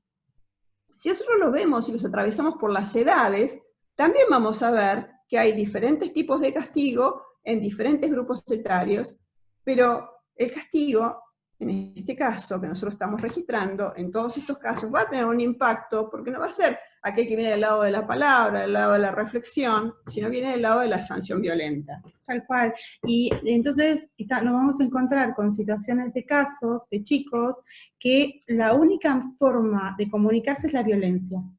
Y entonces nuestra deconstrucción va a ser mucho más fuerte, porque desde su forma comunicacional, cómo manifiesta sus deseos, es violento. Y entonces vamos a tener, por ejemplo, ahora una situación que estamos con una probation, en la cual, y esto también me parece súper importante remarcarlo, ¿no? La necesidad de un trabajo coordinado entre el sistema judicial y en este caso la fundación, donde el juez de responsabilidad penal juvenil envía a un joven a cumplir horas de trabajo comunitarios en la fundación, y luego hablando con el joven, al momento de ponernos a charlar, él está en el medio de un proceso restaurativo, pero con esta característica, toda su vida fue violenta, su actual vida es violenta, la única forma de entenderse en el espacio donde vive es a partir del golpe, la pelea. Por lo tanto, para él,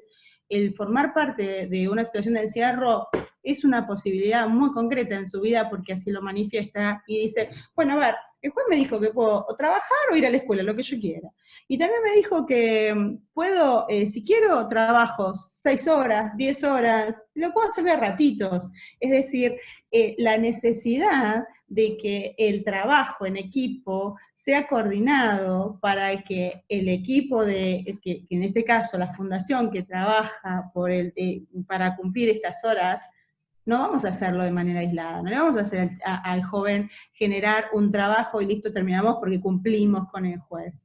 No, vamos a abordar todas sus implicancias, vamos a colaborar con él para empoderarlos en derechos, y también para empoderarlo en una forma comunicacional que sea accesible, que él pueda cumplir, y que a su vez lo incluya en la comunidad, porque de esta manera ya sabemos que no lo es. Y él va repitiendo estas conductas a punto que te dicen, ¿y si yo no hago esto? ¿Cuántos años de cárcel me da? Es decir, lo está pensando. A este punto es la necesidad de que todos podamos trabajar en una misma sintonía ideológica. Ya no es comunicacional simplemente, es ideológica, porque nos pasa esto que nos vemos en esta filmina, nos pasa esto, los chicos tienen una situación de violencia que el Estado durante mucho tiempo hizo una acción omisa, decir, bueno, la violencia intrafamiliar es una cuestión de la familia, yo no me meto. La situación de violencia de género, y es una situación privada, yo no me meto.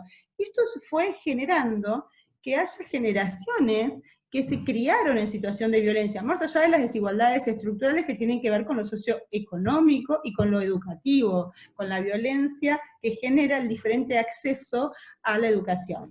Sí, y en este punto, entonces, también otro de los temas que me parece que es fundamental, es que los códigos procesales tengan la posibilidad de generar plataformas restaurativas para las víctimas, para los ofensores, y también en este trabajo sistémico, no el sistema judicial aislado de la comunidad, sino el sistema judicial como parte de un gran sistema, que es el sistema de vida de la persona, en este caso la persona joven. Muchos niños que son víctimas de situaciones violentas no tienen acompañamientos, y estos acompañamientos generan plataformas de salir del estado de víctima. así como el ofensor puede hacer el programa restaurativo y salir de este estado, los programas de víctimas generalmente toman las víctimas adultas, los acompañamientos de víctimas jóvenes y adolescentes son muy pocos, y la mayoría de los niños y los adolescentes son víctimas, no son ofensores. Yo creo que este es otro punto que es muy importante, que no lo estamos registrando. Las leyes, lo familiar, lo social y el derecho, durante mucho tiempo para nosotros fue verticalista, ¿sí? Hasta las propias estructuras de los tribunales, juez, secretario, empleados. La estructura circular que hoy tiene un tribunal de familia, que la hace un poquito más horizontal, tampoco la hace tan horizontal, nos está dando otros plafones. Digo, todos estos puntos nos va a dar origen a que nosotros podamos observar que hay una polivictimización. Y esta polivictimización, que tiene que ver con la edad, con el sexo, con el género, con la raza, con la migración, nos va a dar no solo una suma de vulnerabilidades, sino nos va a dar otro contexto. Y desde el derecho, ese otro contexto lo tenemos que desagregar, porque si no los indicadores que tomamos no son los adecuados.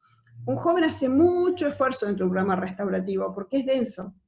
Pero después cuando llegamos a la sentencia y termina en un archivo, el archivo no da cuenta del esfuerzo. Deberíamos crear resoluciones restaurativas, donde sientan que su esfuerzo, su protagonismo valió. Porque si no es como que a veces vamos con mucha responsabilidad, esfuerzo, cambio, que se ve, que ellos lo transitan en el territorio, lo ven realmente, y después terminamos con un archivo. Y el archivo es un estado procesal, el archivo no me dice el que estuvo adentro haciendo el esfuerzo. Creo que estos puntos son esenciales para que frenemos la violencia. Las violencias atraviesan a las niñas, a los adolescentes y a las mujeres, y es como una espiral que se replica. Y en la medida que nosotros desde las instituciones no frenemos la violencia estructural, la violencia va a volvernos en forma de expedientes y nos va a multiplicar. Por esa razón, lo último que le queremos decir es que no nos olvidemos de que estamos en el siglo XXI, de que el acoso y la violencia en este último tiempo ha crecido, acá vemos los guarismos, muchísimo por las redes sociales, que este es un elemento que tenemos que capacitarnos y transitar, nosotros desde las prácticas restaurativas los hacemos, porque es necesario conocer al joven, acceder al joven, escucharlo, contenerlo, acompañarlo, respaldarlo, para que de esa manera puedan sentirse seguros y nosotros podamos darle egreso de los programas. Tuvimos hace poco una causa de una joven que tuvo un hecho muy violento en Diagonal 80, se agarró patadas con otra y después le robó el celular. En ese marco intervino la Cámara Penal, que recomendó que realice su tránsito por el programa restaurativo. Del discurso de esta joven pudimos sacar todas estas cosas, era un libro. Su boca estaba llena de estereotipos, aguantaba la violencia porque siempre había sido así, su padre era adicto y ella también era adicta, ella se había autoviolentado y era violenta con los demás. Era el manual, era ver en una persona todo lo que estamos diciendo que no le tiene que pasar. Nosotros con ella pudimos trabajar todo esto en diferentes niveles. Pudimos conversarlo y nos agarró la pandemia y lo seguimos trabajando con ella en otros niveles. Lo interesante de esto es que el sistema judicial tomó de todo lo que tenía dentro del expediente, dijo, la vamos a autorizar que salga, pero para que haga el programa restaurador, que lo haga en profundidad, que lo haga seriamente. Y una vez que terminemos con el programa restaurador, vemos si hacemos una sanción o paramos el proceso. Vemos, primero que haga el programa restaurador. Y esto nos parece muy importante, porque es la primera vez que la Cámara Penal toma en cuenta un programa restaurador y para todas las rotativas en función de este avance o retroceso que pueda hacer la joven. Nosotros nos parece, y esto lo queríamos también traer acá a consideración, que la pandemia no habilita la suspensión de derechos. Esta joven dejó de ir a la escuela y no tuvo forma de engancharse, dejó de ir a terapia y no hubo forma de conseguirle un turno. Digamos, el artículo 27 de la Convención Americana habla de suspensión de derechos en situaciones que no es el COVID. Debería, así como está con nosotros en videoconferencia, tener una terapia por videoconferencia, lo requiere como el agua. Nosotros no somos especialistas en adicciones como una persona tan tomada por esto, tan comprometida porque ya es a nivel neurológico, porque la droga es así con las personas. Entonces, en estos puntos, donde, como decíamos hoy, los derechos humanos son progresivos y sentimos que hay una regresión de derechos, es cuando sentimos que tenemos que estar más unidos, nosotros como organización, con el sistema judicial, y poder darle para adelante, para que realmente ellos puedan egresar del sistema. Hoy estamos trabajando por videoconferencia, estamos trabajando con las plataformas públicas que hay, gracias a toda esta situación de conectividad, ella pudo acceder a programas en forma gratuita y está en este momento en un microemprendimiento. Y estamos en pleno proceso. Pero me pareció, y con Silvina dijimos, que era muy oportuno pensar que no sabemos cómo vamos a seguir de ahora en más con el mundo, no sabemos, el COVID el año que viene otra vez nos invita a encerrarnos a las casas, pero lo que sí sabemos es que la plataforma de Internet nos da muchísimas oportunidades, y una de estas oportunidades es la posibilidad de dialogar y de hacer que las personas que cometieron delitos graves puedan vivir mejor, sobre todo en situaciones como la de ahora, donde están todos encerrados. Muchas gracias. Bueno, gracias chicas, fue muy enriquecedor todo. No sé si alguien tendrá una pregunta para hacer. Yo, bueno, conozco el programa, queda más que claro. El tema es que tenemos que partir en una reflexión personal que van a compartir conmigo, es que la justicia restaurativa todavía a nivel de derecho o a nivel judicial o a nivel del Estado no está tomada como una política pública, ¿no? Porque tampoco hay información, hablamos de mediación, pero no es mediación, la mediación es una de las herramientas de la justicia restaurativa, como la reunión en los círculos. La justicia restaurativa va por arriba de lo que es la mediación, es más completa y más interdisciplinaria. Y requiere, Patri, discúlpame que te interrumpa, porque es muy importante lo que vos estás diciendo, en relación a que la mediación es una herramienta, pero no toda mediación es justicia restaurativa, y esto es bueno subrayarlo, porque hay mucha confusión respecto a esto. Y bueno, una vez que el Estado, aunque hay pequeñas luces, y les comparto esto también, ¿no? Hablando un poco de poder enseñar al joven, o ir enseñando un poco más sobre género, les comparto que en los ámbitos carcelarios hoy por hoy, el Ministerio de Justicia está haciendo, no sé si lo vieron, el programa de Construyendo Masculinidades.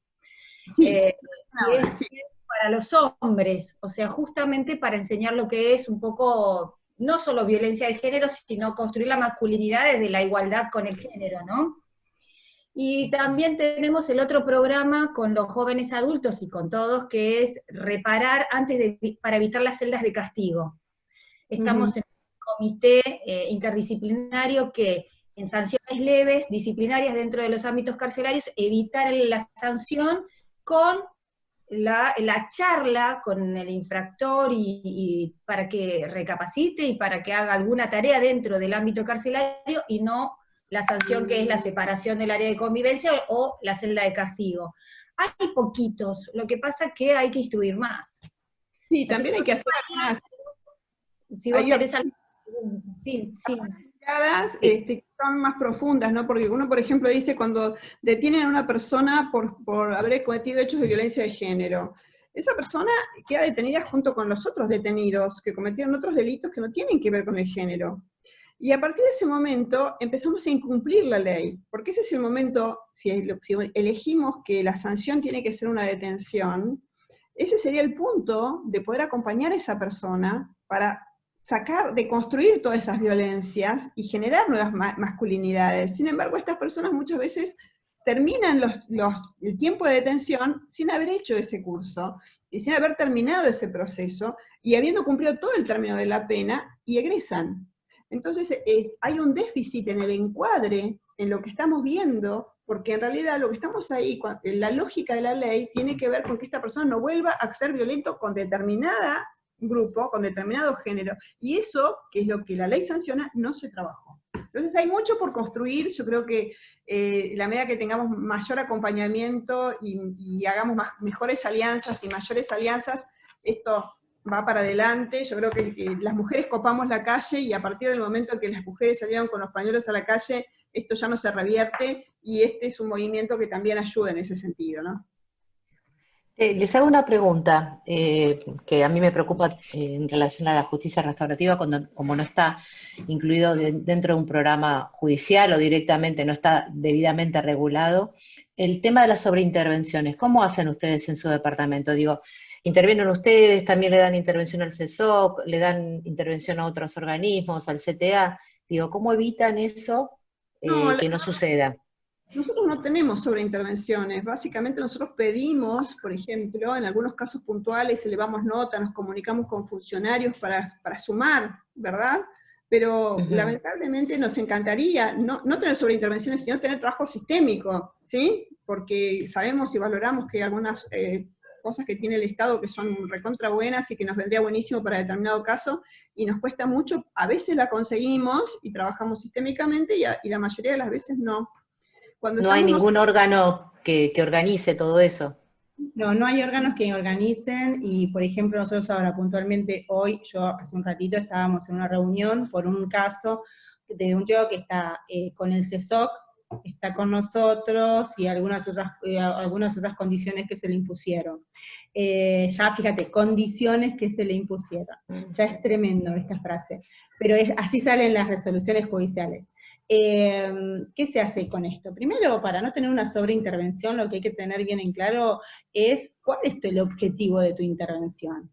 Y esto hay que traducirlo en acciones para todos los operadores que están involucrados en la misma situación. El CESOC tiene una forma de trabajo y un objetivo de trabajo totalmente diferente al nuestro.